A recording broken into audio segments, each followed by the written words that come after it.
iPhone XR reviewers pros and cons. Does the iPhone X do enough to merit its nearly four-digit price? Credit Tom's Guide. That's the question we're seeing asked and answered by Wired's Stephen Levy with his report documenting his first week with Apple's new $999 device, which is slated to hit consumers' hands as early as November 3. The news is both good and not so good, as the iPhone X's smaller, bezel-free design makes it more comfortable, its cameras are better, and its animoji are fun, but Face ID hiccups seem like a controversy waiting in the wings. More, the best iPhone X and iPhone 8 carrier deals. Levy notes he's no longer a fan of the large sizes of the plus-sized iPhone and Pixel 2, praising the convenience offered by Apple cutting down the amount of bezel, noting the iPhone X is a big screen and a compact form factor, cinerama in a phone booth. Though the device itself is only slightly bigger than the standard iPhone 8, its screen is roughly the same size as that of the iPhone 8 Plus. Absent from the report is any detail about the OLED panel, a first for the iPhone.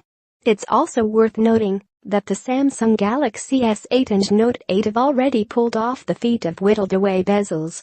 We look forward to reviewing the iPhone X ourselves to see how it looks during extended periods of time. How important is this design change? Levy's entranced by it, stating, "I found the display a noticeable and greatly pleasurable advance over my old iPhone 7, whether watching the Big Sick, streaming a live football game, or simply swiping through Instagram."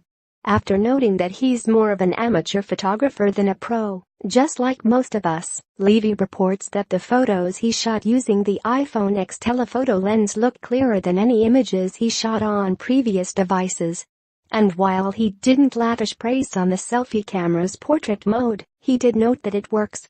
iPhone X shop Apple plans. Levy also praised the iPhone X Arkansas tricks, saying that the new tools make the smartphone feel like a part of the next leap forward in technology. We can get a glimpse of this from those remarkable images, like that scatological doppelganger that I used as a demo, as well as the first few augmented reality apps that run on the new camera inside the X, as well as the Apple Arcade for developers.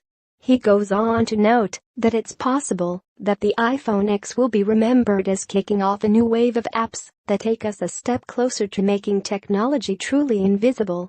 What about the already infamous notch? Levy notes that it's an aesthetic setback, before he coyly notes in a set of parentheses, "What would Steve Jobs have said?" But apparently it's not a big problem, as you get used to it, like watching a play, when someone with big hair is off-center in the row ahead of you, a tiny distraction in your peripheral vision that you eventually get past. We need to talk about the notch.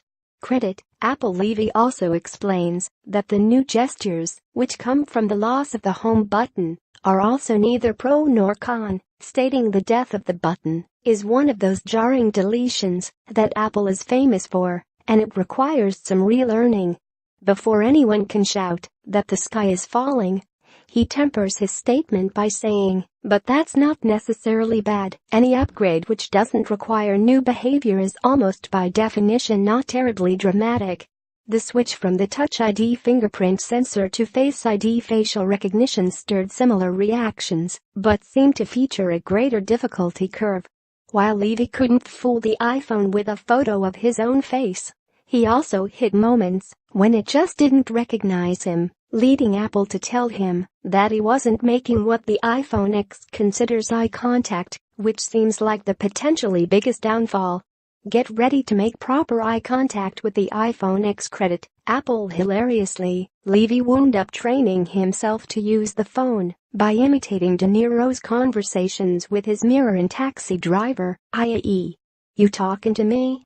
Well, I'm the only one here." But as frustrating as that sounds, he notes he really likes Apple Pay on the iPhone X, as having to double-click on the side button and then use Face ID was a clearer way to do transactions. See also Best iPhone X alternatives.